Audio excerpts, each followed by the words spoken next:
I think a question that scholars are going to be asking for a long time is, how did the United States go from being an ally of the people of Venezuela to their enemy? What happened? When did the United States stop being the country that people from these regions look to? When did they start seeing us as a threat? So much so now that they are inviting Iranian warships into their waters. See, the picture I showed before, those were, Venezuelan F-16s. Back when Venezuela was our ally. They were our friends. They worked with us. We shared military. We shared intelligence. But something happened. And this was the beginning of it right here. And I think a lot of you will agree with what's contained in this article. This is from November 23, 1996. This is when it was digitized. But the article talks about something that happened in 1990. A federal grand jury in Miami has indicted a Venezuelan general who led a CIA counter-narcotics program that put a ton of cocaine on the streets of the United States in 1990, government officials said. After an investigation that lasted more than 5 years, the grand jury handed up a sealed indictment earlier this week against General Ramon Guillen de Villa. The general was the chief of a program set up by the CIA in the late 1980s. Now, I want you to remember that time. Late 1980s. When you hear Marco Rubio and you hear our leader and you hear all of these people talk about wanting to restore Venezuela to the rule of law and to the good old days, this is when they were talking about. When they had the CIA running rampant through their country. In conjunction with the Venezuelan National Guard, which sought to infiltrate Colombian gangs shipping cocaine to the United States. The CIA, over the objections of the DEA, a branch of the Justice Department, approved the shipment of at least 1 ton of nearly pure cocaine to Miami International Airport as a way of gathering information about the Colombian drug cartels. But the cocaine ended up on the street, giant shock, because of poor judgment and management on the part of several CIA officers. The intelligence agency said one CIA officer, Mark McFarland, resigned after an internal investigation, and the agency station chief in Venezuela was recalled to Washington. The case of the Venezuelan cocaine is the only known instance in which the agency has acknowledged that its actions led to drugs being imported into the United States. So this is fact. This isn't supposition about the allegations from Chavez before he passed and Maduro about the United States and their intentions in that country.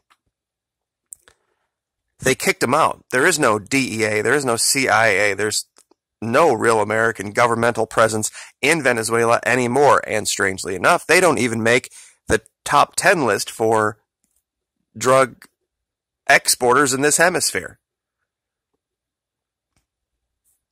Imagine that.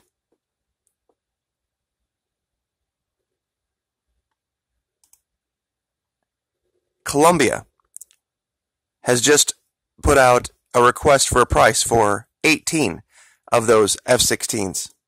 Ecuador is conducting live fire drills right now.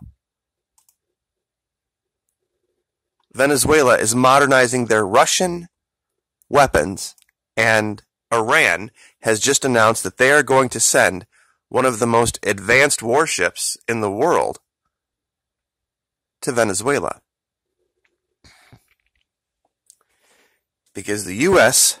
didn't have the guts to stand up to big business and big oil,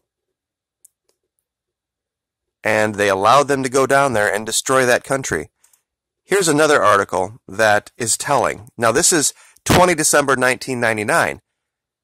Chavez hadn't taken power yet, or had just been in power for a very short time.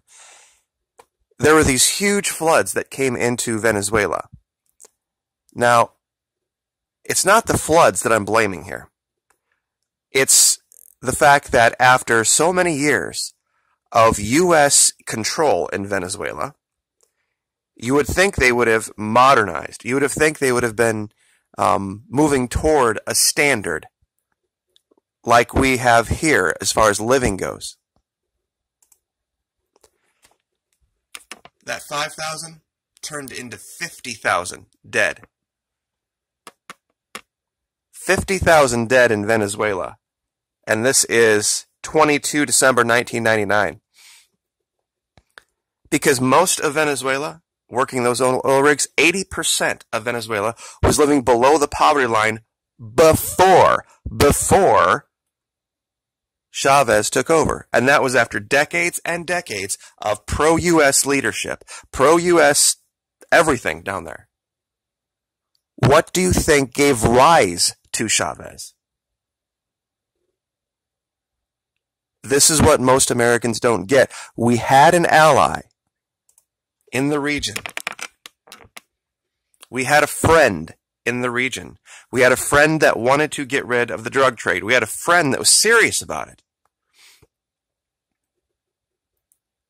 And look what we allowed to happen. You cannot have any hope of moving forward and making your case when every time you disagree with your neighbor, you just put another 2 feet on the fence between you. I know a lot of you don't agree with this, but it's just the case. Think of all of the great walls in history. Hadrian, China, and East Germany. Is that what the Americas become? You see, there is a time coming when we are going to look back and wonder, when did we become so afraid of everything? See, I brought up this map of marine traffic, and people have asked me about this, about the fleet, quote unquote. Well, since the blue wave, blue tsunami, whatever you want to call it, in the House of Representatives, I don't know how you call 40 seats lost by one party for the other anything other than that. The authorization for the use of force is probably off the table now. And there are not going to be any regime change plans executed in Venezuela. And now Russia and China and Iran have a free and open port in our hemisphere. A country that is replete with gold, a country that is full of oil, now has completely turned its back on the United States. They were not always this way. And it's a lot for the same reasons that a lot of people who come here to YouTube put up videos. They talk about a New World Order, they talk about globalism, they talk about big business and its corruption and Walmart and how big oil and screws everybody. Well, in America, it's an inconvenience. Down here, it's a event that can change your life for the worse permanently if you get in the crosshairs of big business.